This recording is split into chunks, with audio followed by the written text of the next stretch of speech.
In this video, we're going to take a look at how to update from a previous version of FileMaker Go, in our case, FileMaker Go 15, to the new version, FileMaker Go 16, or even FileMaker Go 17.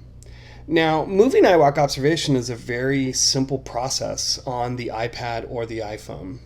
You'll notice here I have isolated my two applications. FileMaker Go 15 is on the left, and FileMaker Go 16, or the one I want to update to, is on the right. I'm going to go ahead and open up 15, and if iWalkObservation opens, I'm going to go ahead and close it. And there you find at the very bottom row, recent device and hosts. We want to go to device, which is going to show the files that are on my device. And the only files we care about, or the only file we care about, is iWalk data. It's this file that carries all of my data, my staff lists, my walkthroughs, and any of my configuration changes. And that's the file I want to move over to the new updated FileMaker Go app. To do that, I'm simply going to tap on the select page and then tap on iWalk data. And now I want to share it to the new application. And right here, I'm just going to scroll until I find Copy to FileMaker Go. And this blue one here is the FileMaker Go 16. The more teal color is FileMaker Go 17. And we're going to go ahead and tap on it. And that file is going to be transferred to FileMaker Go 16.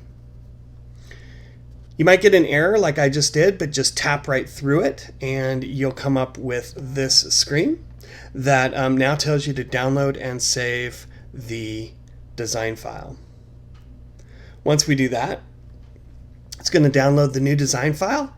And the last thing I want to do to update is go ahead and go into config and check update just to make sure that I am using the most current possible iWalkObservation. In fact, it says that I am, and I click done and I'm ready to go.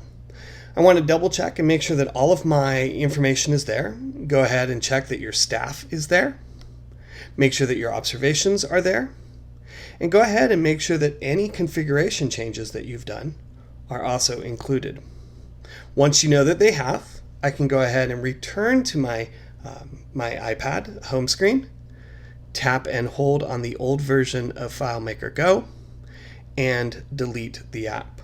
I definitely want to delete the old version because once I've confirmed that I have moved it over, I don't want to get confused and accidentally start using that old version.